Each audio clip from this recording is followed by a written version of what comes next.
by anything.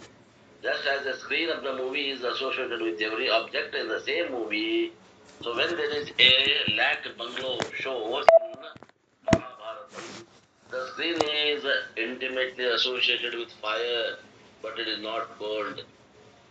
ಹೆಂಗ ಒಂದು ಸಿನಿಮಾದಾಗ screen ಇರ್ತದ ಪರದೆ, ಆ ಪರದೆ ಹೆಂಗಿರ್ತದ ಹಂಗ ಆತ್ಮ ಅದ.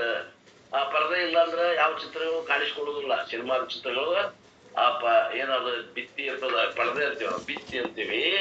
ಆ ಭಿತ್ತಿ ಇದ್ದಾಗನ ಆ ಚಿತ್ರಗಳು ಕಾಣ್ತವೆ. ಒಂದ್ ವೇಳೆ ಭಿತ್ತಿ ಇಲ್ಲ ಅಂದ್ರೆ ಆ ಚಿತ್ರಗಳು ಕಾಣುವುದಿಲ್ಲ. ಪ್ರೊಜೆಕ್ಟ್ ನಿಂದ ಬಂದಂತ ಚಿತ್ರಗಳು ಆ ಭಿತ್ತಿ ಮೇಲೆ ಬಿದ್ದಾಗ ಆ ಚಿತ್ರಗಳು ಕಾಣ್ತವೆ. ಆದ್ರ ಅಲ್ಲಿ ಏನಾಗ್ಯದ, ಮಹಾಯುದ್ಧ ಆಗ್ಯದ, ಬೆಂಕಿ ಹಚ್ಚಾರ ಅಂದ್ರೂ ಕೂಡ ಆ ಸ್ಕ್ರೀನ್ಗೆ ಬೆಂಕಿ ಹತ್ತಿಲ್ಲ. ಹಂಗದನು ಸ್ಕ್ರೀನ್ ಹಂಗ ಆತ್ಮ ಅದನ ಅನ್ನುವಂತದ್ದನ್ನ ಒಂದು ಉದಾಹರಣೆ ಕೊಡಗತ್ತೆ. ನೀನ್ ಆಗೈತೇನ್ರಿ ಇದು ಹೇಳ್ಯಾರೇನ್ರಿ? ಹೇಳ್ಯಾರ ಸರ್. ಈ ಶ್ಲೋಕ ಹೇಳಿಲ್ಲಲ್ರಿ, 35 ಹೇಳಿಲ್ಲ. 35 ಅಲ್ಲ, 33 ಇದ್ದು ನಮ್ದ್ರಾಗ ಪೇಜ್ ನಂಬರ್ 7 ನೋಡೋಣ. ಇಲ್ಲಿ ಪೇಜ್ ನಂಬರ್ 12 ಐತಿ ನೋಡ್ರಿ. ನಾ 11 ಮಟ ಹೇಳಿದೇನಿ. 11 ಮಟ ಹೇಳಿರಿ? ಇದು ಹೇಳಿಲ್ಲ ನೋಡ್ರಿ. 33 ಶ್ಲೋಕ ನಿನ್ನೆ ಡಿಟೇಲ್ ಆಗಿ ಹೇಳಿದೇವಿ, ಆರಾಮ್ ನಿಧಾನ ಹೇಳಿದ್ವಿ. 35 ಲಾಸ್ಟ್ ಶ್ಲೋಕ ಹೇಳಿ ಮುಗಿಸ್ಬೇಕು ಇವತ್ತ. ಅಲ್ಲಲ್ಲ, ಈಗ ಇನ್ನೊಮ್ಮೆ 33ರಿಂದ ನಮ್ದ್ರಾಗ 33 ಅವ್ರಿಗೆ 32 ಹೇಳಾಕತ್ತೀನಿ. 3 ಶ್ಲೋಕ ಹೇಳಾಕತ್ತೀನಿ. ಹೇಳ್ರಿ.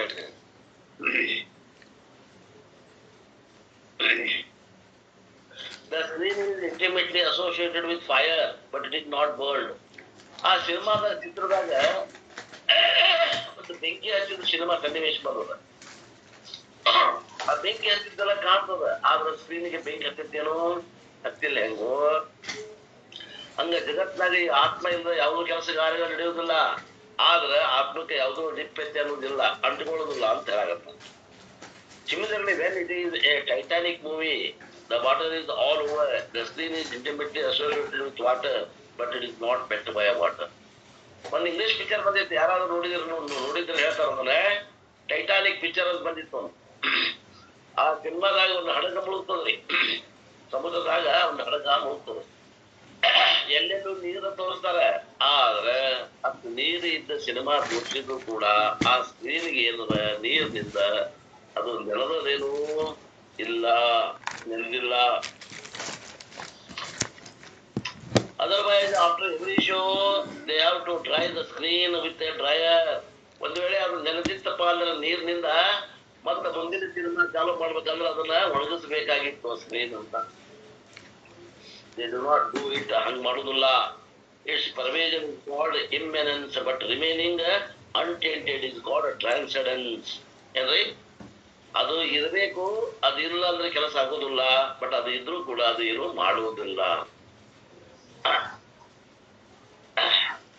ಅಂತರ್ಯಾಮಿತ್ವ ಸತಿ ಅಸಂಗತ್ವಂ, ಅದು ಅಂತರ್ಯಾಮಿನೂ ಅದ, ಅದು ಅಸಂಗ ಅದ ಅನ್ನುವಂತ ಮಾತು. And to assimilate this idea, ಈ ಒಂದು ವಿಚಾರ ನಮ್ಮ ತಲೆ ಒಳಗೆ ಹೋಗ್ಬೇಕು ಅಂದ್ರೆ, ಆತ್ಮ is associated with all but not affected by any. ಎಲ್ಲರೊಂದಿಗೆ ಸಂಬಂಧ ಹೊಂದುತ್ತದ, ಅಂಟಿಕೊಳ್ಳೋದಿಲ್ಲ, ಎದಕ್ಕೂ ಅಂಟಿಕೊಳ್ಳೋದಿಲ್ಲ. Krishna want to give 2 examples. Krishna ಇಲ್ಲೇ 2 ಉದಾಹರಣೆಗಳನ್ನು ಕೊಡ್ತಾರೆ. Most well known example, very widely quoted, ಬಹಳ ಪ್ರಸಿದ್ಧವಾದಂತ ಉದಾಹರಣೆ ಯಾವುದು ಅಂತಂದ್ರೆ ಅದು ಉಪನಿಷತ್ತಾಗ ಬರ್ತದ. Krishna borrows it from Upanishad. ಕೃಷ್ಣದ ಅವರು ಕೂಡ ಇದನ್ನ ಉಪನಿಷತ್ತಿಂದ ಕೈಗಳ ತಗೊಂಡು ಹೇಳ್ತಾರೆ. ಇಲ್ಲಿ ಒನ್ ಎಕ್ಸಾಂಪಲ್ ಈಸ್ ಆಕಾಶ. ಒಂದು ಆಕಾಶದ ಉದಾಹರಣೆ ತಗೋತಾರ, ಇನ್ನೊಂದು ಉದಾಹರಣೆ ಯಾವುದು ಪ್ರಕಾಶ, ಸೂರ್ಯ ಪ್ರಕಾಶದ ಉದಾಹರಣೆ ತಗೋತಾರ. ನಾವು ಮುಂದಿನ 2 ಶ್ಲೋಕ, ಒಂದು ಆಕಾಶದ ಉದಾಹರಣೆ, ಒಂದು ಸೂರ್ಯನ ಉದಾಹರಣೆ. ಆಕಾಶ ಮೀನ್ಸ್ ಸ್ಪೇಸ್. ಆಕಾಶ ಅಂದ್ರೆ ಪಳ್ಳು, ಅವಕಾಶ ಕೊಟ್ಟಿದ್ದೆ ಆಕಾಶ. And remember, space is not emptiness. ನೀವು ತಿಳ್ಕೊಡ್ರಿ, ಅಲ್ಲಿ ಆಕಾಶ ಅಂದ್ರ ಅದು ಖಾಲಿ ಖಾಲಿ ಅಲ್ಲ. ಆ ಖಾಲಿ ಅನ್ನೋ ತಲೆನ ಖಾಲಿ ಅದ ಅಂತಾರ. ಖಾಲಿ ಅಂದ್ರ ಖಾಲಿ ಅಲ್ಲಪ್ಪ, ಆ ಪಳ್ಳು ಇಲ್ಲದ ಅವಕಾಶ ಕೊಟ್ಟೈತಿ ನೋಡ್ರಿ.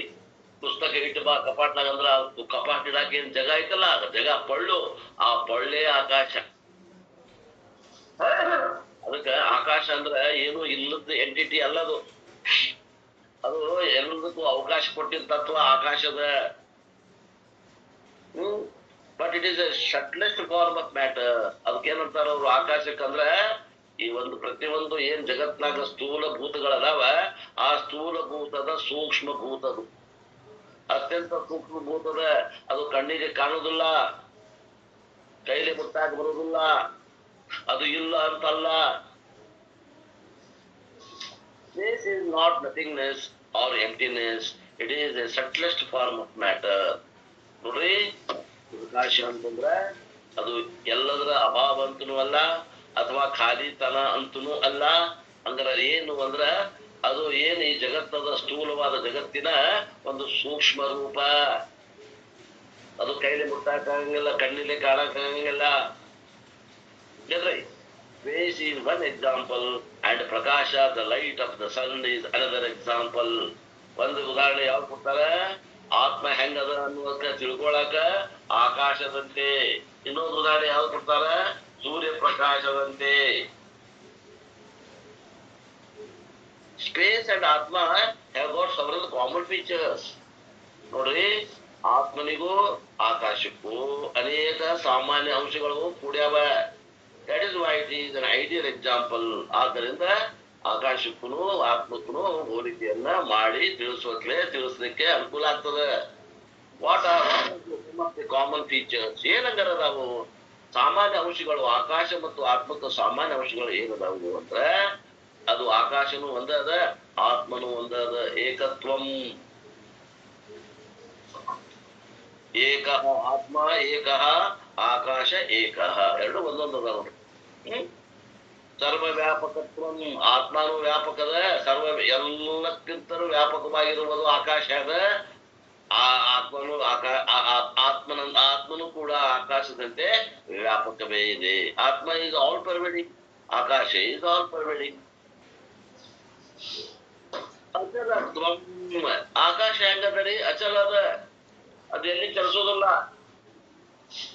ಚಲಿಸುತ್ತೇನ್ರಿ ಆಕಾಶ? ಇಲ್ಲ. ಹಂಗ ಆತ್ಮನು ಚಲಿಸುದಿಲ್ಲ, ಅದು ಎಲ್ಲ ಕಡೆನೂ ಚಲಿಸುದಿಲ್ಲ, ಆದ್ರೆ ಎಲ್ಲಾ ಕಡೆನೂ ಅದ ಅದು. Being all pervading, ಆತ್ಮ cannot move from one place to another place. ಯಾವುದು ಅತ್ಯಂತ ವ್ಯಾಪಕವಾಗಿದೆಯೋ, ಯಾವುದು ಎಲ್ಲ ಕಡೆನೂ ಅದನು ಸತ್ತೇ, ಅದು ಚಲಿಸುವಂತ ಅವಶ್ಯಕತೆ ಇಲ್ಲ. ಅದು ಎಲ್ಲ ಕಡೆನೂ ವ್ಯಾಪಕವಾಗಿ ಇದೆ. ಆದ್ದರಿಂದ ಆತ್ಮ ಹೆಂಗದ? ಅಚಲದ. ಆಕಾಶ ಹೆಂಗದ? ಅದು ಅಚಲದ. ಆಕಾಶಕ್ಕೂ ಮತ್ತು ಆತ್ಮನಿಗೂ ಇರುವಂತ ಸಾಮಾನ್ಯ ಅಂಶಗಳನ್ನು ಹೇಳಾಕತ್ತಾರ. ನಿಮಗ ಆತ್ಮ ಜ್ಞಾನ ಮಾಡ್ಕೊಳಕ ಅನುಕೂಲ ಆಗಲಿ ಅಂತ ತಿಳ್ಕೊಂಡು ಈ ಉದಾಹರಣೆಗಳನ್ನು ಕೊಡಾಕತ್ತಾರ.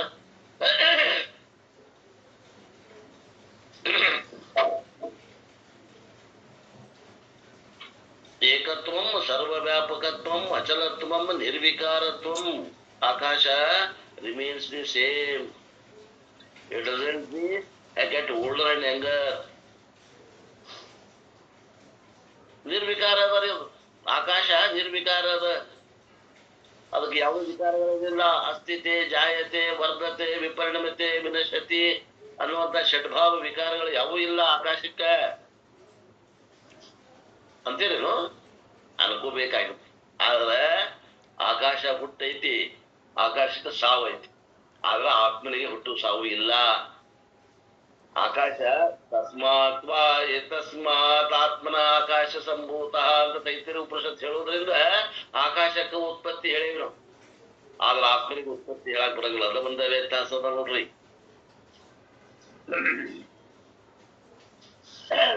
Get out of shape. All these are for objects in Akasha. Akasha itself is Nirvikara. Atma is also Nirvikara. ಆತ್ಮ ನಿರ್ವಿಕಾರ ಐತಿ, ಆಕಾಶದ ನಿರ್ವಿಕಾರ ಅಂತ ಅಪ್ಪವ್ರು ಹೇಳ್ಬಿಟ್ರು. ಅದನ್ನ ಹೇಳಿದೆ ಆತ್ಮ ಸವಿಕಾರದ, ಅದು ವ್ಯತ್ಯಾಸ ಅಂತ ಹೇಳಿದೆ ನಾನು. ಆದ್ರೆ ನೀವು ಆಕಾಶಕ್ಕೂ ನಿರ್ವಿಕಾರ ತಗೊಂಡ್ರೆ ತಪ್ಪಿಲ್ಲ ಅನ್ನೋ ಮಾತು ಅಪ್ಪವ್ರು ಹೇಳಾಕತ್ತಾರ. ಇದು ಸಂದಿಗ್ಧ ಆಗ್ಬೋದು ಯಾರಿಗಾರ ಹೊಸೊಬ್ರಿಗೆ ಹೇಳೋರು. ಏನಂದ್ರ ಅದು ಆಕಾಶ ಹುಟ್ಟೈತಿ, ಆಮ್ಯಾಗ ಆಕಾಶ ಒಂದು ನಿಂತಂಗ ಆಗ್ತದೆ. ಸೃಷ್ಟಿ ಪ್ರಳಯ ಆದಾಗ ಆಕಾಶ ಹೋಗಿ ಎಲ್ಲ ಪರಮಾತ್ಮನಲ್ಲಿ ಲಯ ಆಗ್ತದೆ. ಅಖಂಡತ್ವಂ ಏನ್ರಿ? ಅಖಂಡದ, ಒಂದದ, ಅಖಂಡದ, ಎಲ್ಲೆಲ್ಲೂ ಪೀಸ್ ಆಗಿಲ್ಲ, ತುಂಡು ತುಂಡಾಗಿಲ್ಲ, ಖಂಡ ಖಂಡ ಆಗಿಲ್ಲ, ಅಖಂಡದ. ಯಾವುದು? ಆಕಾಶ. ಇದು ಪಾಕಿಸ್ತಾನದ ಆಕಾಶ, ಈ ಕಡೆ ಶ್ರೀಲಂಕಾ ಆಕಾಶ, ಈ ಕಡೆ ಚೈನಾದ ಆಕಾಶ ಅಂತೇಳೇನು? ಭೂಮಿ ಒಳಗೆ ಕೊರಿತೀವಿ, ನದಿಗಳನ್ನ ನಾವು ಭಾಗ ಮಾಡ್ತೇವೆ. ಆ ನದಿ ಆಚೆಗಿರೋದು ಪಾಕಿಸ್ತಾನ, ಈ ಸಮುದ್ರದ ಆಚೆಗಿರೋದು ಇದು ಶ್ರೀಲಂಕಾ, ಈ ಪರ್ವತದ ಆಚೆಗಿರೋದು ಇದು ಚೈನಾ ಅಂತ ಬೌಂಡ್ರಿ ಮಾಡ್ತೇವೆ ನೆಲದ ಮ್ಯಾಗ. ಆಕಾಶದಾಗ ಎಲ್ಲಿ ಬೌಂಡ್ರಿ ಮಾಡ್ತೀರಿ, ಸೀಮಾ ಮಾಡ್ತೀರಿ? ಮಾಡಕ್ ಬರೋದಿಲ್ಲ. ಆಕಾಶ ಮಾತ್ರ ಚೈನಾದ್ದು, ಇಂಡಿಯಾದ್ದು, ಪಾಕಿಸ್ತಾನದ್ದು, ಶ್ರೀಲಂಕಾದ್ದು ಎಲ್ಲ ಒಂದದ. ಆಕಾಶದಲ್ಲಿ ಭಾಗ ಇಲ್ಲ ನೋಡ್ರಿ, ಅಖಂಡದ. ಅದೇ ರೀತಿ ಆತ್ಮನು ಅಖಂಡದ. ಆತ್ಮ ಇಸ್ ಆಲ್ಸೋ ಪಾರ್ಟ್ಲೆಸ್, ಅದರಲ್ಲಿ ಖಂಡತೆ ಇಲ್ಲ. ಖಂಡ ಮೀನ್ಸ್ ಪಾರ್ಟ್ಸ್. ಖಂಡ ಅಂದ್ರ ಅದರ ಅವಯವಗಳು, ಅದು ನಿರವಯವಾದ ಅಂತ ಅರ್ಥ. ಆಕಾಶನು ನಿರವಯವಾದ, ಆತ್ಮನು ನಿರವಯವಾದ. ಅಲ್ಲೇ ಕೈ, ಕಾಲು, ಮೂಗು, ಕಣ್ಣು ಹೋಗುತ್ತೆ, ಅವಯವಗಳು ಇಲ್ಲ, ಖಂಡತೆ ಇಲ್ಲ, ಅಖಂಡದ. Akasha also doesn't have part. Akasha is individual. Akasha and atma ಅಸಂಗ. ನೋಡ್ರಿ, ಆತ್ಮನನ್ನ ಭಾಗ ಮಾಡ್ಲಿಕ್ಕೆ ಬರಂಗಿಲ್ಲ, ಹಂಗ ಆಕಾಶದನ್ನು ಭಾಗ ಮಾಡಕ್ ಬರಂಗಿಲ್ಲ. ಮತ್ತ ಆಕಾಶ ಹೆಂಗದ, ಆತ್ಮ ಹೆಂಗದ? ಎಲ್ಲ ಅಸಂಗದವ. ಪೃಥ್ವಿ ತೇಜ್ ವಾಯುಗೆ ಆಕಾಶ ಅಂಟುಕೊಂಡೇ ಇಲ್ಲ. ಆ ರೀತಿ ಆತ್ಮತತ್ವ ಎದಕ್ಕೂ ಅಂಟುಕೊಂಡಿಲ್ಲ, ಅಸಂಗದ. This is the main thing Krishna is going to talk. ಅಸಂಗ ಅನ್ನೋದನ್ನ ಇಲ್ಲಿ ಬಹಳ ಒತ್ತು ಕೊಟ್ಟು ಹೇಳಾಗತ್ತಾನ Krishna. Akasha is associated with everything, but akasha is not polluted.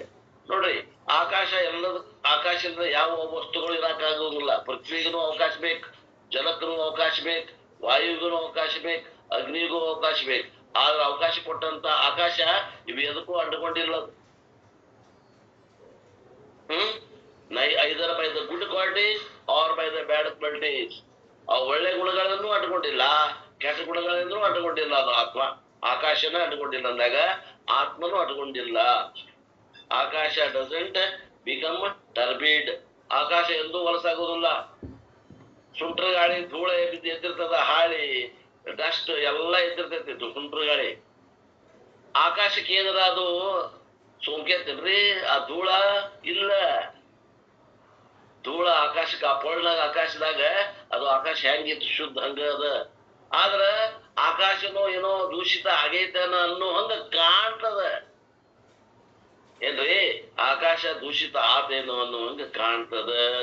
ಅದೇ ರೀತಿ ವಿಚಾರ ಮಾಡಿದ್ರ ಒಬ್ಬ ಕಳ್ಳದಾನ, ಒಬ್ಬ ಸುಳ್ಳದಾನ, ಜೇರಿಗೆ ಹೋಗಿ ಬಂದಾನ, ಅವನ ಆತ್ಮ ಹೆಂಗದರಿ? ಕಲುಷಿತ ಆಗೈತೇನ? ಅವ ಜೇರಿಗೆ ಹೋಗಿ ಬಂದಾನ, ಅವ ಕಳುವು ಮಾಡ್ಯಾನ, ಅವ ಸುಳ್ಳು ಹೇಳ್ಯಾನ, ಅವನ ಆತ್ಮ ದೂಷಿತ ಆಗೈತೇನು? ಆಗಿಲ್ಲ. ಹಂಗಂದ್ರೆ ಕಳುವು ಮಾಡ್ರಿ ಅಂದಂಗೇನು? ಅಲ್ಲ. ಕಳುವು ಮಾಡಿದವರು, ಸುಳ್ಳು ಹೇಳಿದವರು ಇದ್ರ ಶಾಸ್ತ್ರಕ್ಕೆ ಅಧಿಕಾರಿಗಳೇ ಅಲ್ಲ.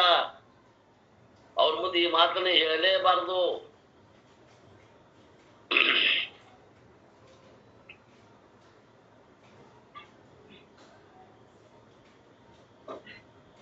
ಆಕಾಶ doesn't become turbid, it doesn't become fragrant or foul smelling.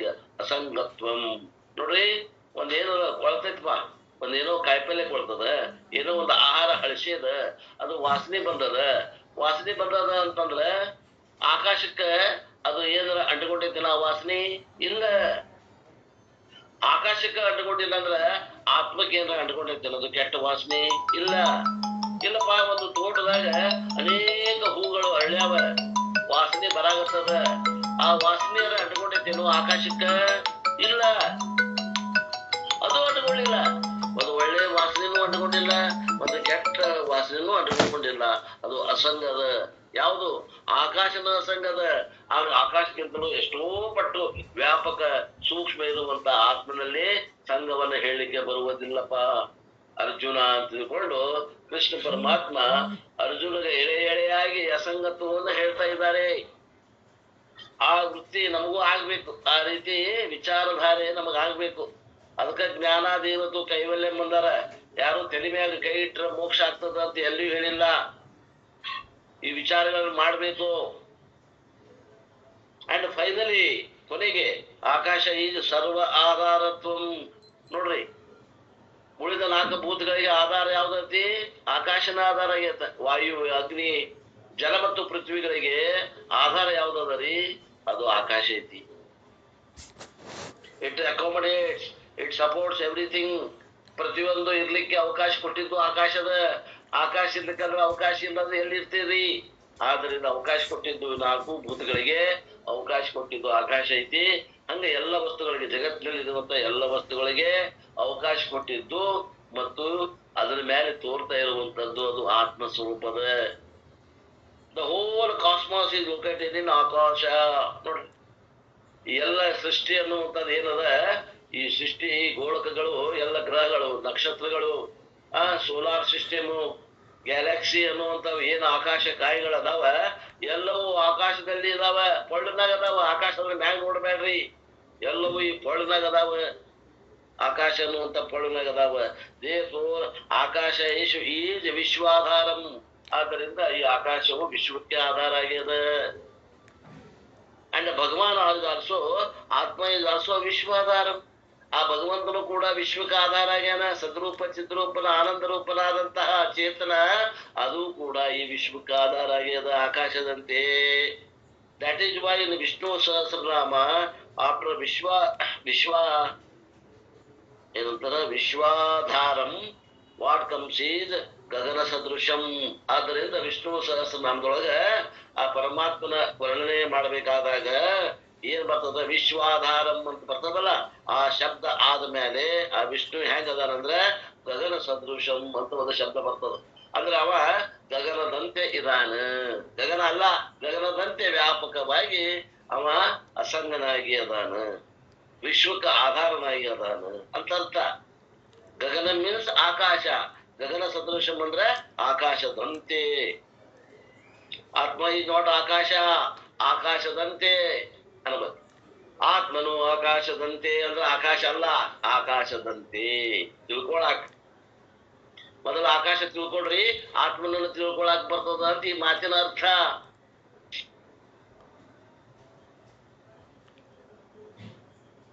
ಆಕಾಶದಂಗ ಐತ್ರಿ, ಆಕಾಶ ಅಲ್ಲ. ಆತ್ಮ ಅಂದ್ರೆ ಆಕಾಶ ಅಲ್ಲ, ಆಕಾಶದಂತೆ.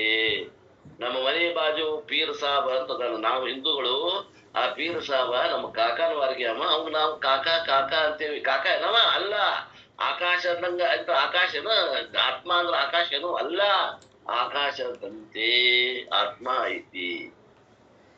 ಅಂದ್ರ ಆಕಾಶ ಜಡ ಐತಿ, ಆಕಾಶ ಚೇತನ. ಆ ಪರಮಾತ್ಮ ಚೇತನ ಅದನ.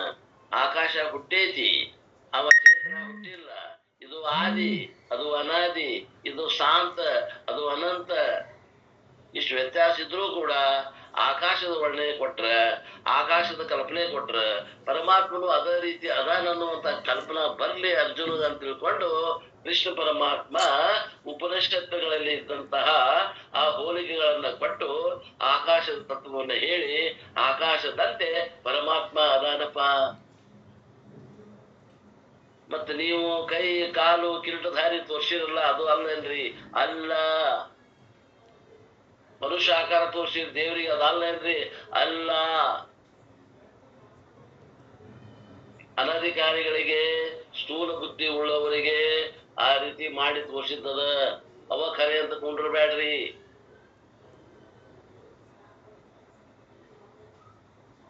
ಆಕಾಶ ಇದು ಜಡಂ, ಆಕಾಶ ಇದು ಅಚೇತನಂ. And Atma is a Chetana Tattvam, therefore it is only comparable to Akasham. In the next week in Taittiriya class, we will see Akasha Dhyanam. And ಅಪ್ಪವ್ರು ಏನಂತಾರಂದ್ರೆ, ಮುಂದಿನ ವಾರ ನಿಮ್ಗೆ ತೈತ್ತರಿಯ ಉಪನಿಷತ್ತೊಳಗ ಆಕಾಶದ ಧ್ಯಾನವನ್ನ ಹೇಳ್ತೀನಿ, ಇನ್ನೂ ಅಷ್ಟು ತಿಳಿತದ ನಿಮಗ ಅಂತ ಹೇಳ್ತಾರ. ನಮಗೂ ಮುಂದಿನ ವಾರದಾಗ ಬರ್ತೈತಿ. ನಮ್ಗೆ ಯಾವುದು ಈಗ ಅದು ಮುಗೀತು ಅಂತಂದ್ರೆ ಆಕಾಶದ ಧ್ಯಾನವನ್ನ ಬರ್ತದೆ. ಮುಂದಿನ 2ನೇ ಬ್ರಹ್ಮಾನಂದವಲ್ಲಿಯಲ್ಲಿ ತೈತ್ತರಿಯ ಉಪನಿಷತ್ತಿನಲ್ಲಿ ನೋಡ್ರಿ, ಅಪ್ಪವರು ಕೂಡ ಈ ಭಾಗಕ್ಕೆ ಬಂದಾಗ ತೈತ್ತರಿಯ ಉಪನಿಷತ್ತ ಹೇಳಾಗತ್ತಾರ. ನಾವು ಎಲ್ಲರೂ ತೈತ್ತರಿಯ ಉಪನಿಷತ್ತಿಗೆ ಬಂದಿವಿ. ಏನು ಒಂದು ಇದು ನೋಡ್ರಿ, ಹೊಂದಾಣಿಕೆ. ಎನಿ ಒನ್ ಮೋರ್ ಸೂಕ್ಷ್ಮತ್ವಂ. Akasha cannot be easily comprehended intellectually. ಒಂದು ಸೂಕ್ಷ್ಮ ವಿಚಾರ ಹೇಳ್ತಾರೆ. ಆಕಾಶ ತತ್ವ ಸಾಮಾನ್ಯರಿಗೆ ತಿಳಿಯಂಗಿಲ್ಲ. ಆಕಾಶ ಮೊದಲೇ ಮ್ಯಾಗ ನೋಡ್ತಾರ, ಮ್ಯಾಗ ಐತೇನ ಆಕಾಶ? ಇಲ್ಲಿ ಇಲ್ಲೇನು ಆಕಾಶ? ನೀವು ಕುಂತಲ್ಲಿ ಏನ್ ಕೊಳ್ಳದ ಅದೇ ಆಕಾಶ. ಏನೇನು ಪೊಳ್ಳದ ಅಷ್ಟು ಆಕಾಶ ನೋಡ್ರಿ. ಆದ್ದರಿಂದ ಆಕಾಶ ತತ್ವವನ್ನು ಗುರುಗಳು ಹೇಳಿದ ಮ್ಯಾಗ ಅದು ತಿಳಿತಿದೆ ಹೊರತು ಆ ಗುರುಗಳು ಹೇಳಿಕಂದ್ರೆ ಆಕಾಶ ಅಂತೇವಿ, ಆಕಾಶ ತತ್ವ ಕೂಡ ತಿಳ್ಕೊಳಕ ಕಠಿಣದ. ಅದಕ್ಕ ನೈಯಾಯಿಕರು ಏನೋ 4 ಭೂತಗಳನ್ನು ಒಪ್ತಾರ. ಯಾವುದು ಪೃಥ್ವಿ, ತೇಜು, ವಾಯು ಅಷ್ಟೇ ಹೇಳ್ತಾರ. ಆಕಾಶಕ್ಕೆ 3 ಇದು ಭೂತ ಅನ್ನೋದಿಲ್ಲ ಅವರು, ಅದು ನಿತ್ಯ ಅಂತಾರ. ಎಷ್ಟೊಂದು ವ್ಯತ್ಯಾಸ ಅದಾವ. ಯಾಕೆ ಹಿಂಗಾಗೈತ್ರಿ ಅಂದ್ರೆ ವೇದ ಪ್ರಮಾಣವನ್ನು ಬಿಟ್ಟಾರ. ವೇದ ಪ್ರಮಾಣ ಎಲ್ಲಿ ಐತ್ರಿ? ತೈತ್ರಿಯ ಉಪನಿಷತ್ನಾಗ ಐತ್ರಿ. ಎಲ್ಲಿ ಐತ್ರಿ? ಬ್ರಹ್ಮಾನಂದವಲ್ಲಿ ಒಳಗೈತ್ರಿ. ಯಾವ್ದ್ರಿ ಮಂತ್ರ? ತಸ್ಮಾತ್ ಆತ್ಮನಃ ಆಕಾಶ ಸಂಭೂತಃ ಆಕಾಶಾತ್ ವಾಯು ವಾಯುರಗ್ನಿ ಅಗ್ನಿ ಆಪಹ ಅಭ್ಯ ಪೃಥ್ವಿ ಪೃಥ್ವಿಯ ತನ್ನಂ ಅನ್ನಾತ್ ಪುರುಷ ಅಂತ ಸೃಷ್ಟಿ ವಾಕ್ಯ ರಚನೆ ಹೇಳ್ಬೇಕಾದಾಗ ತಸ್ಮಾತ್ವಾ ತಸ್ಮಾತ್ ಅಂದ್ರೆ ಆ ಪರಮಾತ್ಮನಿಂದಾಗಲಿ ಅಥವಾ ಈ ಜೀವಾತ್ಮನಿಂದಾಗಲಿ ಆಕಾಶ ಹುಟ್ಟಿಯದ. ಹಂಗ ಆತ್ಮ ಹುಟ್ಟಿಲ್ಲಪ್ಪ. That is why scientists can had a confusion in determining the nature of ಆಕಾಶ. ಇವತ್ತಿನ ಕಾಲದ ವಿಜ್ಞಾನಿಗಳು ಯಾರು ರಾಕೆಟ್ ತಗೊಂಡು ಅನೇಕ ಗ್ರಹಗಳಿಗೆ ಹಾರಾಡುವಂತ ಬುದ್ಧಿ ಇದೆಯೋ, ಆ ಗ್ರಹಗಳನ್ನು ಇಲ್ಲೇ ಕುಂತಲೇನೆ ನಿಯಂತ್ರಣ ಮಾಡುವಂತ ರಿಮೋಟ್ನಿಂದ ನಿಯಂತ್ರಣ ಮಾಡುವಂತ ಶಕ್ತಿ ಇದೆಯೋ ಅವ್ರಿಗೂ ಕೂಡ ಆಕಾಶ ತತ್ವವನ್ನು ಗ್ರಹಣ ಮಾಡ್ಲಿಕ್ಕೆ ಬಹಳ ಕಷ್ಟ ಆಗ್ತದ ಅಂತಾರು. Sometime they thought that it is emptiness. ಬಹಳ ಮಂದಿ ಏನ್ ತಿಳ್ಕೊಂಡಾರಂದ್ರ ಆಕಾಶ ಅಂದ್ರ ಅದು ಖಾಲಿತನ ಅಂತ ತಿಳ್ಕೊಂಡಾರ. For some time they thought it is ether. ಆಕಾಶ ಅಂದ್ರೆ ಈಥರ್ ಅಂತ ತಿಳ್ಕೊಂಡಾರ. They postulated that even now I don't know whether scientists clearly know what space is. ಅಪ್ಪವ್ರು ಅಂತಾರೆ, ನಮ್ಮ ಅಪ್ಪವರು ಈ ಆಶ್ರಮಕ್ಕೆ ಸನ್ಯಾಸಾಶ್ರಮ ಸ್ವೀಕಾರ ಮಾಡೋಕ್ಕಿಂತ ಮೊದಲ he was a MSc physics scholar ಅವರು. ಆನಂತರ ಅವರು ಬಾಬಾ ಅಟೋಮಿಕ್ ರಿಸರ್ಚ್ ಸೆಂಟರ್ ಟ್ರಾಂಬೆ ಒಳಗ ಸೈಂಟಿಸ್ಟ್ ಆಗಿ ಕೆಲಸ ಮಾಡ್ತಿದ್ರಿ. ಪರಮಾರ್ಥನಂದು ಒಳ್ಳೆ ರ್ಯಾಂಕ್ ವಿದ್ಯಾರ್ಥಿ. ಟ್ರಾಂಬೆ ಒಳಗ ಬಾಬಾ ಅಟೋಮಿಕ್ ರಿಸರ್ಚ್ ಸೆಂಟರ್ ಅಲ್ಲಿ ಅವರು ಸೈಂಟಿಸ್ಟ್ ಆಗಿ ಕೆಲಸ ಮಾಡ್ತಿದ್ರು. ಅಲ್ಲಿ ಒಂದ್ ದಿವಸ ಗುರುಗಳು ಚಿನ್ಮಯಾನಂದರು ಪ್ರವಚನ ಚೌಪಾಟಿ ಒಳಗ ಪ್ರವಚನ ಮಾಡ್ಲಿಕ್ಕೆ ಪ್ರವಚನ ಮಾಡುವಂತಾಗ ಆ ಪ್ರವಚನವನ್ನ ಕೇಳ್ತಾರೆ ಪರಮಾರ್ಥಾನಂದ ಸ್ವಾಮಿ. ಇನ್ನು ಲಗ್ನ ಆಗಿರೋದಿಲ್ಲ, ವಿಜ್ಞಾನಿಗಳಾಗಿರ್ತಾರ, ಟ್ರಾಂಬೆ ಒಳಗೆ ಕೆಲಸ ಮಾಡ್ತಿರ್ತಾರ. ಏನೋ ಅವರು ಚೌಪಾಟಿಗೆ ಹೋಗಿರ್ತಾರ. ಏನ್ ನೋಡ್ರಿ, ಕರ್ಮ ಧರ್ಮ ಸಮನ್ವಯ ಆಗ್ತದ. ಗುರುವಿನ ಭೇಟಿ ಆಗ್ತಾರ ಚೌಪಾಟಿ ಒಳಗ. ಮರುದಿವಸನ ನಂದು ಇಲ್ಲಿ ಏನ್ ಕೆಲಸ ಇಲ್ಲ ಟ್ರಾಂಬೆ ಒಳಗ, ನಾನು ಮಾಡೋ ಕೆಲಸ ಬೇರೆ ಅದ ಅಂತ ತಿಳ್ಕೊಂಡು ತಲೆ ಬೋಳ್ ಮಾಡಿ ಚುಂಡಿಗೆ ಒಂದು ಬಿಟ್ಕೊಂಡು ಸಮಿತ್ಪಾಣಿಯಾಗಿ ಹಿಡ್ಕೊಂಡು ಮರುದಿವಸ ಗುರುವಿನ ಹತ್ರ ಹೋಗಿ ನಾನು ನಿಮ್ಮ ಶಿಷ್ಯ ಆಗ್ತೇನೆ, ನನಗೆ ದೀಕ್ಷಾ ಕೊಡ್ರಿ ಅಂತ ಹೋದವ್ರು ಯಾರು ಅಂದ್ರೆ ಇದೇ ಪರಮಾರ್ಥಾನಂದ ಸ್ವಾಮೀಜಿ. ಅವ್ರು ಅಂತಾರ, ಇವತ್ತಿನ ವಿಜ್ಞಾನಿಗಳಿಗೂ ಕೂಡ ಈ ಆಕಾಶ ತತ್ವ ಗೋಚರ ಐತೋ ಇಲ್ಲೋ ಗೊತ್ತಿಲ್ಲ ಅಂತ. ಅಂದ್ರ ಅಷ್ಟು ಸೂಕ್ಷ್ಮದ ಅಂತ ಆಕಾಶ. ಆಕಾಶ ಅಂದ್ರ ಪಳ್ಳು ಅನ್ನುವಂಥದ್ದು ಆ ಗುರುಗಳು ಹೇಳಿದಾಗೂ ತಿಳ್ಕೊಬೇಕಂದ್ರೆ ಪುಣ್ಯನೇ ಬೇಕು, ಅಷ್ಟು ಸೂಕ್ಷ್ಮ ಬುದ್ಧಿನೇ ಬೇಕು, ಅಂತಃಕರಣದಲ್ಲಿ ಸಂಸ್ಕಾರ ಬೇಕಾಗ್ತದ್ರಿ. I don't know whether scientist clearly know what the space is. ಅಪ್ಪವ್ರಂತಾರೆ ಈ ಮಾತು, ಅವರು ಒಬ್ರು ವಿಜ್ಞಾನಿಗಳೇ. Therefore it is not easily comprehensible. ಸಾಮಾನ್ಯ ಜನರಿಗೆ ಆಕಾಶ ತತ್ವ ಗ್ರಹಣ ಮಾಡ್ಲಿಕ್ಕೆ ಬುದ್ಧಿ ಸಾಲದು. You cannot see. ಅದು ಆತ್ಮನನ್ನ ಹೆಂಗ ನೋಡ್ಲಿಕ್ಕೆ ಆಗೋದಿಲ್ಲೋ ಆಕಾಶವನ್ನ ನೋಡ್ಲಿಕ್ಕೆ ಆಗೋದಿಲ್ಲ. ಸೂಕ್ಷ್ಮದ ಆಕಾರ ಇಲ್ಲ. You cannot hear it. ನಿಮ್ಗೆ ಅದು ಕೇಳಕ್ ಬರಂಗಿಲ್ಲ, ಅದರಲ್ಲಿ ಯಾವ್ದು ಶಬ್ದ ಇಲ್ಲ. ಆಕಾಶ ಗುಣ ಶಬ್ದ ಅಂತೇವಿ, ಆದ್ರೂ ಕೂಡ ಅದು ನಿಮಗೆ ಏನು ಮುಟ್ಟಾಕಾಗಂಗಿಲ್ಲ, ಕೇಳಾಕಾಗಂಗಿಲ್ಲ, ನೋಡಾಕಾಗಲ್ಲ, ಮೂಸಾಕಾಗಂಗಿಲ್ಲ. ಅದು ವಾಸನೆ ಇಲ್ಲ, ಏನಿಲ್ಲ, ಅದು ಪೊಳ್ಳು. ಈ ಪೊಳ್ಳಾದ ಆಕಾಶವನ್ನ ಗುರುತಿಸ್ಬೇಕಂದ್ರ ಆ ಮೆದುಳಿನೊಳಗೆ ಏನಾದ್ರೂ ಒಂದ್ ಸ್ವಲ್ಪ ರಸ ಇರಬೇಕು, ಖಾಲಿ ಇರಬಾರ್ದು ಅಂತ ಹಾಸ್ಯ ಮಾಡ್ತಾರ. ಯು ಕೆನಾಟ್ ಟಚ್ ಆಕಾಶ. ಆಕಾಶವನ್ನ ಮುಟ್ಟಾಕ್ ಬರಂಗಿಲ್ಲ. ಒಂದ್ ವೇಳೆ ಮುಟ್ಟಿದ್ರು ಮುಟ್ಟೆ ಅನ್ಸೋದಿಲ್ಲ. ಯು ಕೆನಾಟ್ ಸಿ ಆಕಾಶ, ಆಕಾಶವನ್ನು ನೋಡಕ್ ಬರಂಗಿಲ್ಲ, ನೋಡಿದ್ರು ನೋಡೇವ ಅನ್ಸೋದಿಲ್ಲ. But somehow you conceive the ಆಕಾಶ.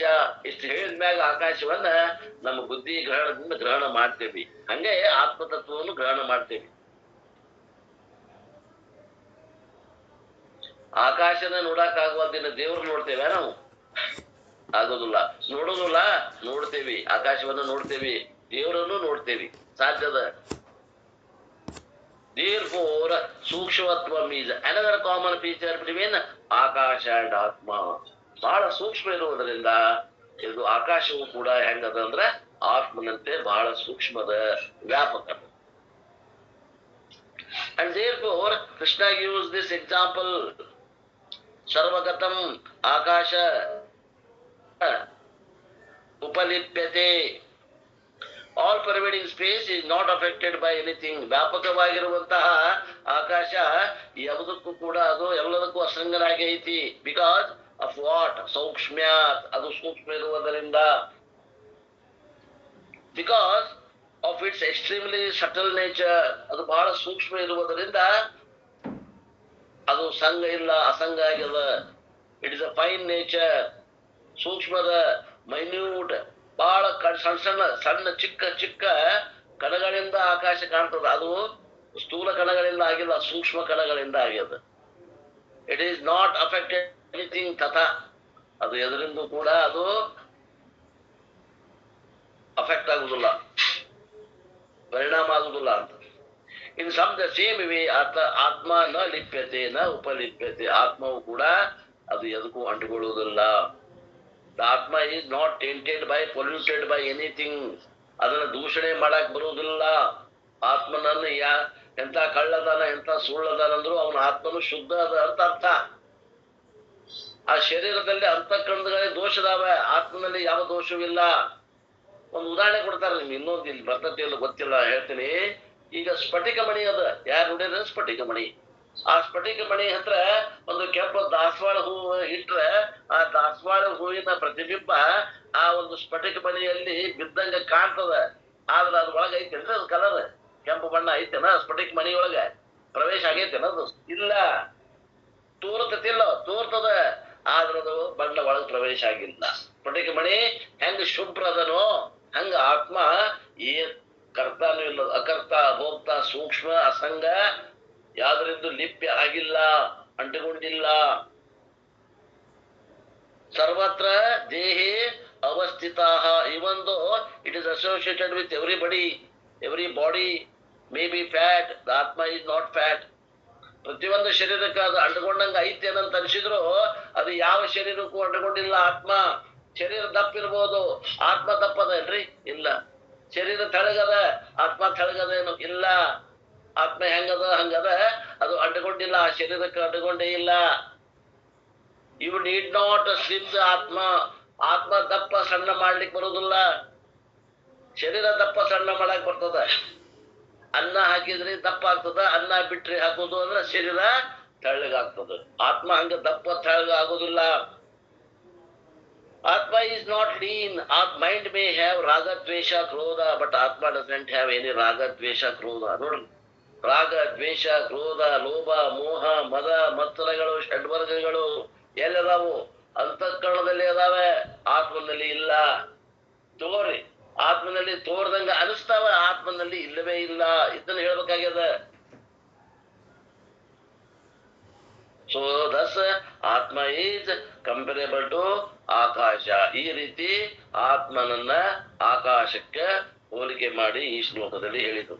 ಇನ್ನ ಮುಂದಿನ ಎಕ್ಸಾಂಪಲ್ 34ನೇ ಶ್ಲೋಕ ನಮ್ದ್ರಾಗ, ನಿಮ್ದ್ರಾಗ 33. ಏನು? ಸೂರ್ಯನ ದೃಷ್ಟಾಂತದಿಂದ ಆತ್ಮನ ಅಕರ್ತೃತ್ವವನ್ನು ಹೇಳುತ್ತಾರೆ. ಯಥಾ ಪ್ರಕಾಶಯೇತೇಕಂ ಕೃಷ್ಣಂ ಲೋಕಮಿದಂ ರವಿಃ ಕ್ಷೇತ್ರಂ ಕ್ಷೇತ್ರಿ ತಥಾ ಕೃಷ್ಣಂ ಪ್ರಕಾಶಯತಿ ಭಾರತ. ಏನಂತಾರಿಲ್ಲಿ? ಎರೆ ಅರ್ಜುನ, ಒಬ್ಬನೇ ಸೂರ್ಯನು ಈ ಸಂಪೂರ್ಣ ಬ್ರಹ್ಮಾಂಡವನ್ನು ಬೆಳಗಿಸುವಂತೆ ಒಬ್ಬ ಆತ್ಮನು ಸಂಪೂರ್ಣ ಕ್ಷೇತ್ರವನ್ನು ಪ್ರಕಾಶಿಸುತ್ತಾನೆ. ಸೂರ್ಯ ಒಬ್ಬನೇ ಅದಾನೆ ಜಗತ್ತಿಗೆ ಬ್ರಹ್ಮಾಂಡವನ್ನು ಬೆಳಗಲಿಕ್ಕೆ, ಹಂಗ ಆತ್ಮನು ಕೂಡ ಒಬ್ಬನೇ ಅದಾನಪ್ಪ. ಆದ್ರೂ ಅವ ಅಕರ್ತ ಭೋಕ್ತ ಅಂಟು ರಹಿತ ಅಸಂಗ ಅದಾನ. ಈ ಜಗತ್ತಿನ ಯಾವ ವ್ಯವಹಾರಕ್ಕೂ ಅವಂಗ ಅಂಟಿಲ್ಲ ಏನ್ರಿ. ಕಳುವು ಮಾಡವನು, ಈಗ ಸುಳ್ಳು ಹೇಳವನು, ಏನೋ ಒಂದು ದುಷ್ಟ ವ್ಯವಹಾರ ಮಾಡವನು ಆ ಸೂರ್ಯ ಪ್ರಕಾಶದಾಗ ಮಾಡಿದ್ರು ಕೂಡ ಆ ಸೂರ್ಯನಿಗೆ ಅದ್ರ ಅಂಟಿಲ್ಲ ನೋಡ್ರಿ. ಅವ ಯಾವಾಗಲೂ ಪರಿಶುದ್ಧ ಅಂಟಿಲ್ಲದ ಅದಾನ ಅನ್ನುವಂತ ಮಾತನ್ನ ಸೂರ್ಯನ ಪ್ರಕಾಶದಿಂದ ಕೊಟ್ಟು ಆತ್ಮ ಹಂಗ ಅಸಂಗ ಅದಾನ ಅಂತ ತಿಳ್ಕೊಂಡು ಇನ್ನೊಂದು ಉದಾಹರಣೆಯಿಂದ ಅರ್ಜುನನ ತೆರೆಯೊಳಗೆ ಪ್ರವೇಶ ಆಗ್ಲಿ ಆತ್ಮ ತತ್ವ ಹೆಂಗದ ಅನ್ನೋದಕ್ಕ ಅವನು ಉದ್ದೇಶಿಸಿ ನಮ್ಮೆಲ್ಲರಿಗೂ ಈ ತತ್ವವನ್ನ ತಿಳಿಲಿ ಅಂತ ಭಗವಂತ ಈ ಅಧ್ಯಾಯದಲ್ಲಿ 13ನೇ ಅಧ್ಯಾಯ ಬಹಳ ಮುಖ್ಯ ಅಧ್ಯಾಯ ಅದ. ಜ್ಞಾನಿಯ ಜ್ಞಾನ ಹೆಂಗಿರ್ತದ, ಜೀವನ್ಮುಕ್ತ ಸ್ಥಿತಿ ಹೆಂಗಿರ್ತದ, ಅವ ಹೆಂಗ್ ವಿಚಾರ ಮಾಡ್ತಿರ್ತಾನ ಅನ್ನೋದನ್ನ ವಿಸ್ತಾರವಾಗಿ ಹೇಳಾಗತ್ತ. ಈ 13ನೇ ಅಧ್ಯಾಯದ 25ರಿಂದ 35ನೇ 10-11 ಶ್ಲೋಕಗಳನ್ನ ಮೇಲಿಂದ ಮೇಲೆ ಪಠಣ ಮಾಡ್ಬೇಕ್ರಿ, ರಿವಿಷನ್ ಮಾಡ್ಬೇಕು. ಬಹಳ ಇಂಪಾರ್ಟೆಂಟ್. ಇಲ್ಲಿ ವೇದಾಂತದ ಅನೇಕ ಗಹನ ವಿಚಾರಗಳನ್ನ ಅರ್ಜುನ ನಿಮಿತ್ತ ಮಾಡ್ಕೊಂಡು ಭಗವಂತ ನಿಮ್ಮೆಲ್ಲರಿಗೆ ಹೇಳ್ತಾ ಇದ್ದಾನೆ. The second example is surya prakasha, the sunlight, not the soap. Sunlight soap ಅಲ್ಲ, ಮತ್ತ ಸನ್ಲೈಟ್ ಅಂದ್ರೆ ಸೂರ್ಯ ಪ್ರಕಾಶ. Okay, so sunlight and I am not talking about the sun also. ಸೂರ್ಯನ ಪ್ರಕಾಶದ ಬಗ್ಗೆ ಹೇಳಾಗತ್ತಾರ, ಸೂರ್ಯನ ಬಗ್ಗೆ ಅಲ್ಲ. ಸೂರ್ಯನ ಕಡೆ ಹೋಗ್ಬೇಡ್ರಿ, ಸೂರ್ಯನ ಪ್ರಕಾಶ ಹೆಂಗದನೋ ಹಂಗದಾರ. Sun is a thing located at 9 crore miles away from the earth. ಸೂರ್ಯ ಎಷ್ಟು ದೂರದಾನ್ರಿ? ಪೃಥ್ವಿಯಿಂದ 9 ಕೋಟಿ ಮೈಲ್ ದೂರದ. We are not talking about the source of light, but we are talking about the sunlight. ನಾವು ಸೂರ್ಯನ ಆಕಾರವನ್ನು ಹೇಳ್ತಾ ಇಲ್ಲ, ತಿಳ್ಕೊಡ್ರಿ. ಸೂರ್ಯನ ಬಗ್ಗೆ ಹೇಳ್ತಾ ಇಲ್ಲ, ಸೂರ್ಯ ಪ್ರಕಾಶದ ಬಗ್ಗೆ ಹೇಳಾಗುತ್ತೆ. The formless light which pervades the entire earth during daytime. ಹಗಲಿನಲ್ಲಿ ಆ ಪ್ರಕಾಶ ಇಡೀ ಜಗತ್ತನ್ನ ಬೆಳೆಸೋದಲ್ಲ, ಆ ಸೂರ್ಯ ಪ್ರಕಾಶವನ್ನು ಹೇಳಾಗುತ್ತೆ. And atma is compared that sunlight. ಈ ಆತ್ಮನನ್ನ ಆ ಸೂರ್ಯನ ಪ್ರಕಾಶಕ್ಕೆ ಹೋಲಿಕೆಯಾಗಿ ಕೃಷ್ಣ ಭಗವಂತ ಹೋಲಿಕೆ ಕೊಡಾಗತ್ತಾನೆ. And here also you can find several common features. many of them are similar to akasha example. ಆಕಾಶದಂತೆ ಸೂರ್ಯ ಪ್ರಕಾಶಕ್ಕೂ ಆತ್ಮಕ್ಕೂ ಅನೇಕ ಸಾಮಾನ್ಯ ಲಕ್ಷಣಗಳು ಅದಾವ ಏನ್ರಿ. ವಿಪರೀತ ಲಕ್ಷಣಗಳು ಅದಾವ. ಅದಕ್ಕೆ ಹುಟ್ಟೈತಿ, ಇದು ಹುಟ್ಟಿಲ್ಲ. ಅದು ಬಿಟ್ಟರೆ ಉಳಿದೆಲ್ಲವೂ ಸಾಮಾನ್ಯ ತತ್ವಾಂಶಗಳು ಅನೇಕ ಅದಾವ.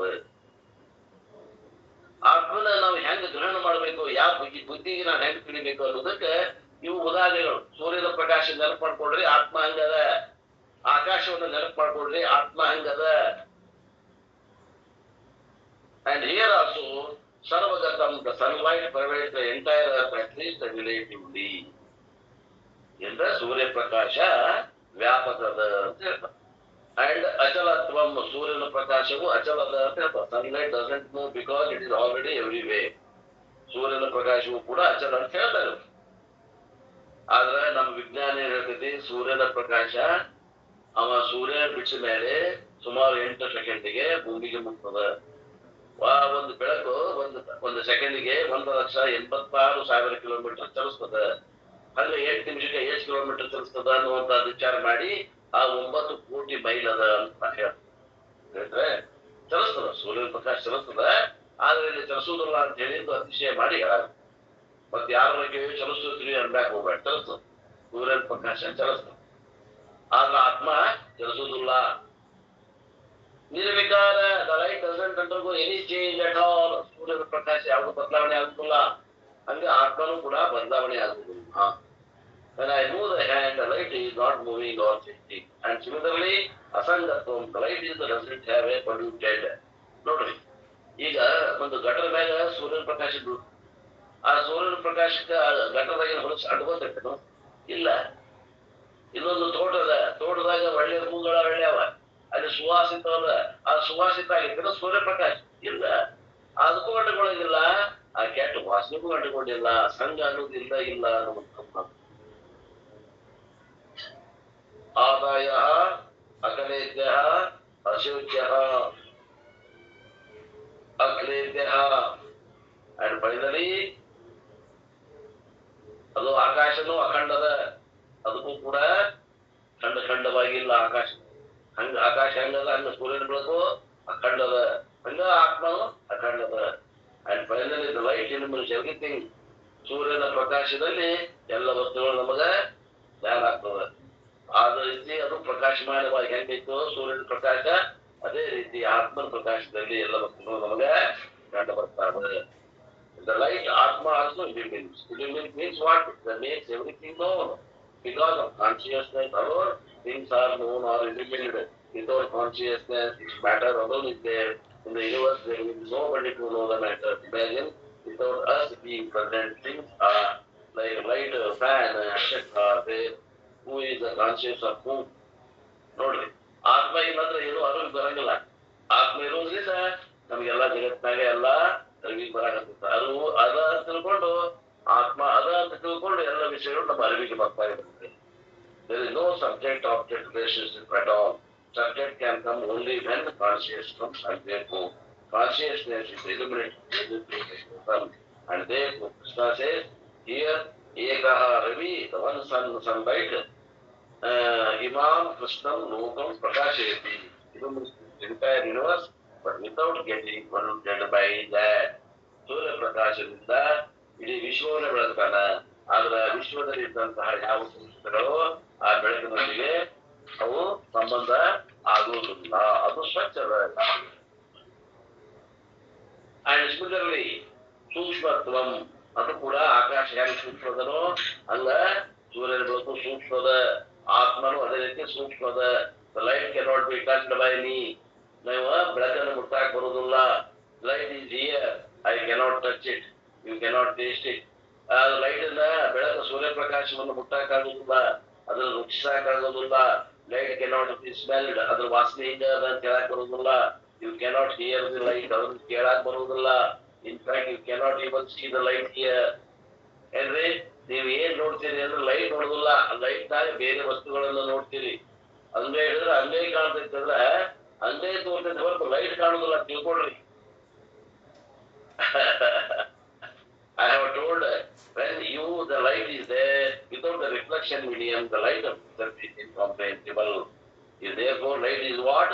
Sukshmam. Similarly, Atma, it cannot be touched,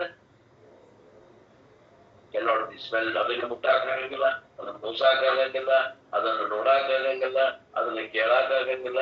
ಏನ್ರಿ?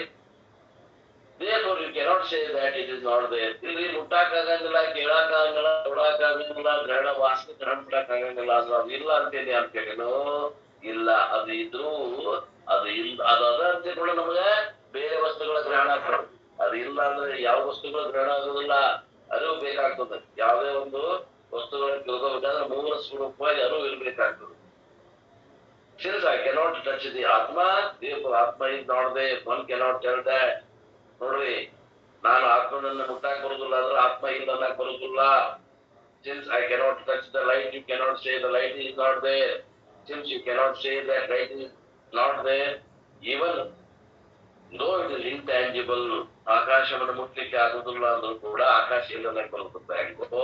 ಪರಮಾತ್ಮನನ್ನು ಮುಟ್ಲಿಕ್ಕೆ ಬರುದಿಲ್ಲ ಅಂದ್ರೆ ಪರಮಾತ್ಮ ಇಲ್ಲ ಅನ್ನಲಿಕ್ಕೆ ಬರುದಿಲ್ಲ. ತಿಳ್ಕೊಡ್ರಿ, ಎಲ್ಲ ಉದಟಕತೆ ಕಾಣಿಸ್ತಾವೆ ಇವು ಮಾತು. This is the definition of Atma given by Kathopanishad. ಅಶಬ್ದಮ್ಮ ರೂಪಂ ಅಂತ ತಿಳ್ಕೊಂಡು ಒಂದು ಕಠೋಪನಿಷತ್ತಾಗ ಒಂದು ಮಂತ್ರ ಕೊಟ್ಟಾರ ನೋಡ್ರಿ. ಆತ್ಮ ಹೆಂಗದ? ಅಶಬ್ದ ಅರೂಪ. Therefore, previous sloka compared to Atma Akasha, this sloka compared Atma to Prakasha. Indra ಶ್ಲೋಕದಾಗ ಆತ್ಮನನ್ನ ಆಕಾಶಕ್ಕೆ ಹೋಲಿಸಿದ್ರು, ಈ ಶ್ಲೋಕದಾಗ ಅದನ್ನ ಸೂರ್ಯ ಪ್ರಕಾಶಕ್ಕೆ ಹೋಲಿಸಿ ಕೃಷ್ಣ ನಮಗ ಅಂಗಡಿ ಒಳಗ ನಲ್ಲಿಕೆ ಆಗತ್ತೆ ಆತ್ಮನ ದರ್ಶನವನ್ನ ಮಾಡ್ತಾ ಇದ್ದಾನೆ. ಅಂಡ್ ಆತ್ಮ, ದಟ್ ಆತ್ಮ ಐ ಆಮ್, ಆ ಆತ್ಮನೇ ನಾನಿದ್ದೇನೆ. And therefore what is my knowledge? ಅಂದ್ರೆ ಈಗ ನನ್ನ ಜ್ಞಾನ ಏನು? ನಾನು ಆಕಾಶದಂತೆ ಇದ್ದೇನೆ, ನಾನು ಆ ಸೂರ್ಯ ಪ್ರಕಾಶದಂತೆ ಇದ್ದೇನೆ. ಅಂದ್ರೆ ಇದನ್ನು ಧ್ಯಾನ ಮಾಡಬೇಕು. ನಾಳೆ ಮುಂಜಾನೆ ಧ್ಯಾನಕ್ಕೆ ಕುಂಡ್ರೆ ಎದ್ದು ನಾನು ಆಕಾಶದಂತೆ ಇದ್ದೇನೆ, ನಾನು ಸೂರ್ಯ ಪ್ರಕಾಶದಂತೆ ಇದ್ದೇನೆ ಅಂತ ಧ್ಯಾನ ಮಾಡಿ. ನಾನು ಅಲಿಪ್ತ ಅದೇನಿ, ಅಸಂಗ ಅದೇನಿ, ಅಕರ್ತ ಅದೇನಿ, ಅಭೋಕ್ತ ಅದೇನಿ, ಅಲಿಪ್ತ ಅದೇನಿ ಅಂತ ಧ್ಯಾನ ಮಾಡಿದ್ದಾರೆ. So thus two brilliant examples Krishna gave. ಒಳ್ಳೆ ಅದ್ಭುತವಾದಂತಹ ಉದಾಹರಣೆಗಳನ್ನ ಕೃಷ್ಣ ಪರಮಾತ್ಮ ನಮಗ ಈ ಆತ್ಮ ಧ್ಯಾನವನ್ನ ಮಾಡ್ಲಿಕ್ಕೆ ಹೇಳ್ತಾನ. ನಾಳೆ ಈ ರೀತಿ ಧ್ಯಾನವನ್ನ ಮಾಡ್ರಿ. They are not original examples of Krishna. ಅವ ಕೃಷ್ಣ ಹೇಳಿದ್ವಲ್ಲ ಇವು ಎಲ್ಲಿದಾವು ಉಪನಿಷತ್ ಒಳಗೆ ಆಲ್ರೆಡಿ ಅದಾವ ಇವು ಪ್ರಾಣಿ. They are amply simply borrowed from Upanishad. ಎಲ್ಲಿಂದ ಉಪಯೋಗ ಮಾಡಿದ್ರು ಅಂತ ತಂದಾರಂದ್ರ ಕಠೋಪನಿಷತ್ತಿಂದ ತಂದಾರ. ಸೂರ್ಯೋ ಯಥಾ ಸರ್ವಲೋಕಸ್ಯ ಚಕ್ಷು ಅನ್ನುವಂತಹದ್ದು ಕಠೋಪನಿಷತ್ತಿನ 2ನೇ ಅಧ್ಯಾಯದ 11ನೇ ಮತ್ತು 11 ತಾರೀಕು ನೋಡ್ರಿ. ಕಠೋಪನಿಷತ್ ಹಾಗೆ ನಮಗೆ Kathopanishad has given that example that is forward here. ಕಠೋಪನಿಷತ್ತಲ್ಲಿ ಕೊಟ್ಟಂತ ಉದಾಹರಣೆಯನ್ನ ಇಲ್ಲಿ ಕೈಗೊಳ್ಳಲು ಕೃಷ್ಣ ಪರಮಾತ್ಮ ಅರ್ಜುನ ಕುರಿತು ನಮ್ಮೆಲ್ಲರಿಗೂ ಉಪದೇಶ ಮಾಡ್ತಾ ಇದ್ದಾನೆ. ನಾವು ಕೃಷ್ಣ ಕನ್ಕ್ಲೂಡ್ಸ್ ಹಿಂದೆ 35ನೇ ಶ್ಲೋಕದಲ್ಲಿ ಈ ಒಂದು ಅಧ್ಯಾಯವನ್ನ ಮುಗಿಸ್ತಾ ಇದ್ದಾನೆ. 35ನೇ ಶ್ಲೋಕ ಏನು ಅಂತಂದ್ರ ಕ್ಷೇತ್ರ ಕ್ಷೇತ್ರಜ್ಞಯೋರ್ ಏವಂ ಅಂತರಂ ಜ್ಞಾನ ಚಕ್ಷುಷಾಹ ಭೂತ ಪ್ರಕೃತಿ ಮೋಕ್ಷಂ ಚಯೇ ವಿದುರ್ಯಾಂತಿ ತೇ ಪರಂ. ಏನಪ್ಪಾ ಅಂದ್ರ ಈ ಪ್ರಕಾರ ಕ್ಷೇತ್ರ ಮತ್ತು ಕ್ಷೇತ್ರಜ್ಞರ ಭೇದವನ್ನು ಹಾಗೆ ಕಾರ್ಯಸಹಿತ ಪ್ರಕೃತಿಯಿಂದ ಮುಕ್ತನಾಗುವ ಮಾರ್ಗವನ್ನು ಜ್ಞಾನ ದೃಷ್ಟಿಯಿಂದ ನೋಡಿ. ಇದು ಮುಖ್ಯ. ಇಲ್ಲಿ ಧ್ಯಾನ ದೃಷ್ಟಿ ಹೇಳಿಲ್ಲ ಏನ್ರಿ. ಜ್ಞಾನ ದೃಷ್ಟಿಯಿಂದ ತತ್ವಶಃ ತಿಳಿದ ಮಹಾತ್ಮರು ಪರಬ್ರಹ್ಮ ಪರಮಾತ್ಮನನ್ನು ಹೊಂದುತ್ತಾರೆ ಅಂತ ಹೇಳ್ತಾರೆ. ಏನಿದು ಶ್ಲೋಕದ ಅರ್ಥ? ಇದೊಂದು ಮುಗಿಸೋಣ ಏನ್ರಿ, ಏನ ಬಿಡೋಣ? ಎಲ್ಲರಿಗೂ ಸಮಯ ಐತೇನು? ಇದೊಂದು ಶ್ಲೋಕ ಮುಗಿಸ್ರಿ, ಅಧ್ಯಾಯ ಮುಗಿತು. ಹೆಂಗ್ ಮಾಡೋಣ್ರಿ? ಮುಗಿಸೋಣ್ರಿ. ಮಂಜುನಾಥ್ ಮುಗಿಸ್ರಿ.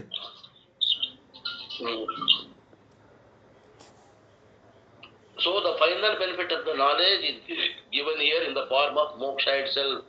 ಈ ರೀತಿ ಆತ್ಮಜ್ಞಾನವನ್ನ ತಿಳ್ಕೊಳ್ಳೋದ್ರಿಂದ ಮೋಕ್ಷ ಆಗ್ತದೆ ಅನ್ನುವಂಥದ್ದನ್ನ ಅರ್ಜುನಿಗೆ ಕೃಷ್ಣ ಪರಮಾತ್ಮ ಹೇಳಾಗತ್ತಾನಂದ್ರೆ ನಮಗೂ ಅದನ್ನ ಹೇಳಾಗತ್ತ. Freedom from whom? The one who has got the discrimination between kshetra and kshetrajna. ಇದು ಶರೀರ ಕ್ಷೇತ್ರದ, ನಾನು ಕ್ಷೇತ್ರಜ್ಞ ಅದೇನಂತ ಯಾವ ಅದನ್ನ ಬೇರೆ ಮಾಡಿ ತಿಳಿತಾನೋ ಅದರ ಫಲ ಏನು ಅಂದ್ರೆ ಅವಾಗ ಮೋಕ್ಷ ಆಗ್ತದೆ. ಧ್ಯಾನದಿಂದ ಆಗುದಿಲ್ರಿ. ಏನನ್ನಾರ ಮೋಕ್ಷ ಆಗ್ಬೇಕಂದ್ರೆ ಜ್ಞಾನದಿಂದ ಆಗ್ತದ. ಕ್ಷೇತ್ರಜ್ಞ ಅಂತರಂ ಏವಂ ವಿದುಹು. ಜಾಣರಾದಂಥವರು ವಿವೇಕಿಗಳು ಇವುಗಳಲ್ಲಿ ವ್ಯತ್ಯಾಸ. ಕ್ಷೇತ್ರಕ್ಕೂ ಈ ಶರೀರ ಕ್ಷೇತ್ರದ, ನಾನು ಆತ್ಮ ಕ್ಷೇತ್ರಜ್ಞದೇನಂತ ಯಾವ ಗುರುತಿಸ್ತಾನೋ ಅವಾಗ ಮೋಕ್ಷ ಆಗ್ತದೆ.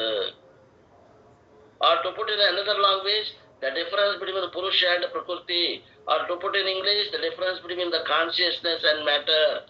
ನಿಮಗೆ ಇನ್ನೊಂದು ರೀತಿಯಿಂದ ಹೇಳ್ಬೇಕಂದ್ರೆ ಪುರುಷ ಮತ್ತು ಪ್ರಕೃತಿಯ ವಿವೇಕವನ್ನ ಯಾರು ಮಾಡ್ತಾರೋ ಅವ್ರಿಗೆ ಮೋಕ್ಷ ಆಗ್ತದೆ. ಇನ್ನೊಂದು ರೀತಿಯಿಂದ ಹೇಳ್ಬೇಕಂತಂದ್ರೆ ಯಾರು ಅರಿವು ಮತ್ತು ಜಡ ಪದಾರ್ಥಗಳಲ್ಲಿ ವ್ಯತ್ಯಾಸವನ್ನು ಗುರುತಿಸ್ತಾರೋ ಅವ್ರಿಗೆ ಮೋಕ್ಷ ಆಗ್ತದೆ.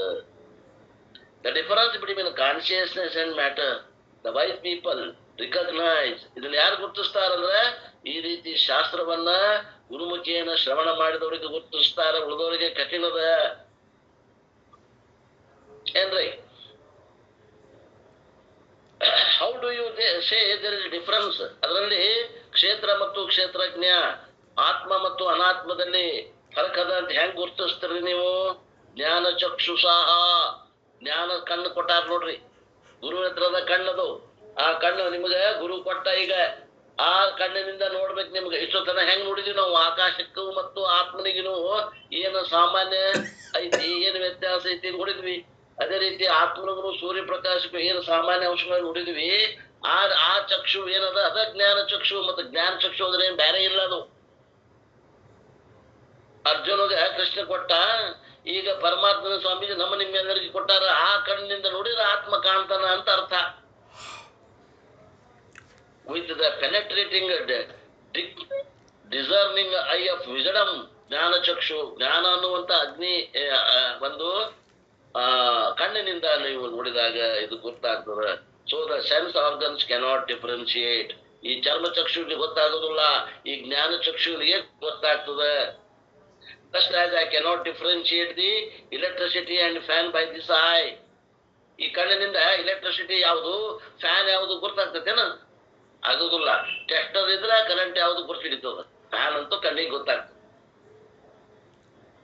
Just as I cannot differentiate the electricity and fan by this eye, but the differentiation is in the term of my understanding. The light and hand are not physically separated. ನೋಡ್ರಿ, ಕೈ ಅಂಗೈ ಮತ್ತು ಬೆಳಕ ನಾವು ಬೇರೆ ಮಾಡಕ್ ಬರುದಿಲ್ಲ, ಆದ್ರೂ ನಾವು ಬೇರೆ ಮಾಡಿ ತಿಳ್ಕೊಂಡ್ವಿ. ಯಾವ ಕಣ್ಣಿಲೆ? ಈ ಒಂದು ಜ್ಞಾನದ ಕಣ್ಣಿಲೆ ತಿಳ್ಕೊಂಡ್ವಿ. But intellectually you know the difference between light and hand. ಈಗ ನೀವು ಕೈ ಮ್ಯಾಗ ಬಿದ್ದಂತ ಬೆಳಕು ಆ ಕೈಗೆ ವ್ಯತ್ಯಾಸ ಗೊತ್ತೈತಿಲ್ಲ ನಿಮಗೆ? ಮೊದಲು ಎರಡು ಒಂದ ಅಂತ ಹೇಳಿದ್ರೆ ಈಗ ಬೇರೆ ಮಾಡಿ ಹೇಳಿದ್ರು ನೋಡ್ರಿ, ಇದೇ ಜಾಣತನ, ಇದೇ ವಿವೇಕತನ, ಇದೇ ಚಕ್ಷು. ಇದಕ್ಕೆ ಏನಂತಾರ? ಜ್ಞಾನ ಚಕ್ಷು ಅಂತಾರ. Intellectually, you know the difference between the light and hand. Similarly, brain and the consciousness. ಮೆದುಳು ಮತ್ತು ಅರಿವು ಇದೇ ರೀತಿಯ ಫರಕ್ ಅದ. ಮೆದುಳು ಏನದ? ಮ್ಯಾಟರ್ ಅದ. ಅರಿವು ಏನದ? ಅದು ಚೇತನ ತತ್ವ ಅದ. ಗುರುತಿಸ್ರಿ. ಆ ಜ್ಞಾನ ಚಕ್ಷುವಿನಿಂದ ಈ ಅಂತರವನ್ನು ಗುರುತಿಸ್ರಿ. They are not one and the same. Brain is matter, consciousness is ಚೇತನಂ. ನೋಡ್ರಿ, ವಿಚಾರ ಮಾಡ್ರಿ. The one who knows the difference. And what is the difference? We saw 4 differences. ಏನ್ ನೋಡಿದ್ವಿ? ವ್ಯತ್ಯಾಸ. 4 ವ್ಯತ್ಯಾಸಗಳನ್ನು ನೋಡಿದ್ವಿ. ಒಂದು ಚೇತನದ, ಇನ್ನೊಂದು ಅಚೇತನದ, ಒಂದು ಸೂಕ್ಷ್ಮದ, ಇನ್ನೊಂದು ಜಡ ಅದ, ಒಂದು ಸೂಕ್ಷ್ಮದ, ಇನ್ನೊಂದು ಸ್ಥೂಲದ, ಒಂದು ನಿರ್ಗುಣದ, ಒಂದು ಸಗುಣದ.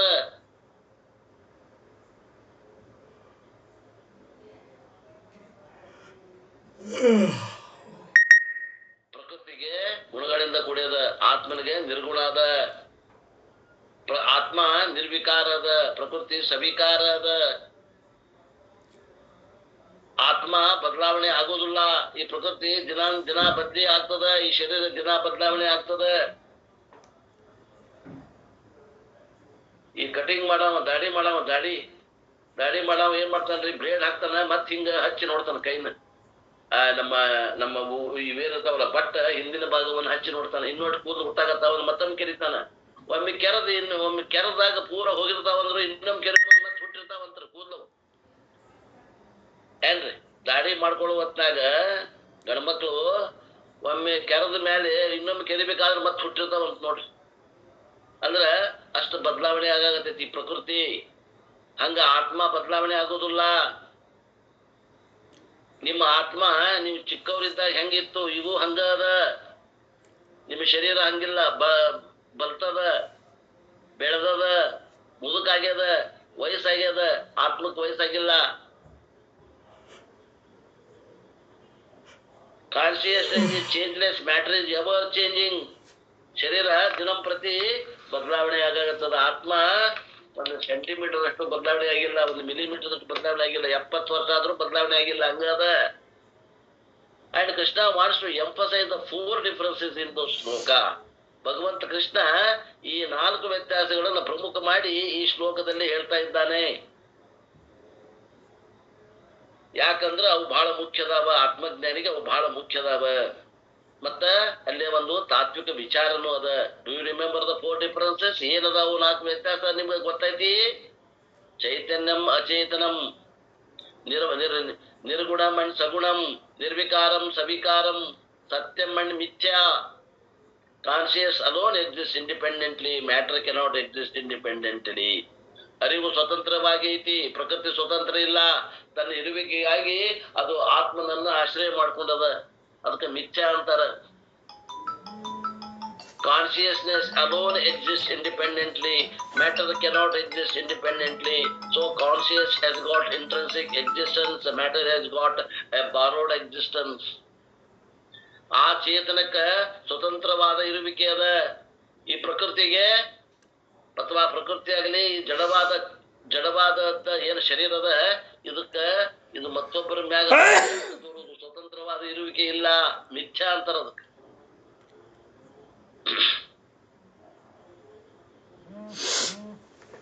Just as the screen exists independent of movie, but the movie characters cannot exist independent of screen. ನೋಡ್ರಿ, ಆ ಒಂದು ಪರದೆ ಅದ, ಆ ಪರದೆ ಮ್ಯಾಗಿನ ಚಿತ್ರಗಳು ಏನದಾವ ಅವು ಸ್ಕ್ರೀನ್ ಮ್ಯಾಗ ಅವಲಂಬಿತವಾಗ್ಯಾವ. ಆದ್ರ ಸ್ಕ್ರೀನು ಆ ಗೊಂಬಿಗಳ ಮ್ಯಾಗ ಅವಲಂಬನ ಆಗಿಲ್ಲ, ಸ್ವತಂತ್ರದ. Interval we see the screen, interval ಬಿಟ್ಟಿರ್ತದಲ್ಲ ಆ ಸ್ಕ್ರೀನ್ ಕಾಣ್ತೈತಿ ನೋಡ್ರಿ. ಅದೇನ ಬದಲಾವಣೆ ಆಗೈತಿ ಅಂತ ನೋಡ್ರಿ. ಅದ್ರ ಮ್ಯಾಗ ಬರುವಂತ ಚಿತ್ರಗಳು ಗೊಂಬೆಗಳು ಬದಲಾವಣೆ ಆಗ್ತಾವ, ಅದು ಎಂದೂ ಬದಲಾವಣೆ ಆಗುದಿಲ್ಲ. ಹಂಗ ಆತ್ಮ ಅದು ಬದಲಾವಣೆ ಆಗದೆ ಇರುವುದದ. ಇದು ಪ್ರಕೃತಿ ಯಾವಾಗಲೂ ಬದಲಾವಣೆ ಆಗುವುದದ. Similarly, the consciousness exists independent. ಆದ್ರಿಂದ ಈ ನಾನು ಅನ್ನುವಂತ ನಿಜವಾದ ನಾನು ಏನದ, ಅಹಂಕಾರ ನಾನು ಅಲ್ಲ. ನಿಜವಾದ ನಾನು ಯಾವಾಗಲೂ ಬದಲಾವಣೆ ಆಗದೆ ಇರುವವಳು. ಈ ಅಹಂಕಾರ ನಾನು ಈ ಶರೀರದ್ದಾಗಿರ್ತದ, ಶರೀರದಾಗ ಹೋಗ್ತದ. ಇದು ಬಿಡ್ರಿ, ಇದು ಮಿಥ್ಯಾದ. The whole world is like the movie running in me, and just as the movie cannot taint the screen, the mithya prapancha cannot affect me, the chaitanyam. ನೋಡ್ರಿ, ಒಂದು ಪರದೆಗ ಯಾವ ಘಟನೆಗಳು ಚಿತ್ರದಲ್ಲಿ ನಡೆದಂತೆ ಯಾವ ಘಟನೆಗಳು ನೀರು ತೋರಿಸಿಲ್ಲ, ಬೆಂಕಿ ಸುಟ್ಟಿಲ್ಲ, ಹಂಗ ಈ ಚೇತನ ತತ್ವಕ್ಕ ಜಗತ್ತಿನ ಯಾವ ಘಟನೆಗಳು ಸೋಂಕಿಲ್ಲ. ಅದು ಯಾವಾಗಲೂ ಶುದ್ಧದ. ಅದು ಕಳ್ಳನ ಆತ್ಮ ಇರ್ಬೋದು, ಅದು ಸುಳ್ಳನ ಆತ್ಮ ಇರ್ಬೋದು, ಡಕಾಯಿತನ ಆತ್ಮ ಇರ್ಬೋದು, ಶುದ್ಧದ. ಅದಕ್ಕೇನಂತೇವೆ ನಾವು, hate the sin not the Sinner. ಆ ಪಾಪಿಯಲ್ಲಿದ್ದಂತ ಪಾಪವನ್ನ ತಿರಸ್ಕಾರ ಮಾಡ್ರಿ, ಪಾಪಿಯನ್ನಲ್ಲ. ಯಾಕಂದ್ರ ಆ ಪಾಪವನ್ನ ತೆಗೆದ್ರ ಅವ ಪಾಪಿ ಅಲ್ಲ, ಅವ ಆತ್ಮ ಅದಾನ.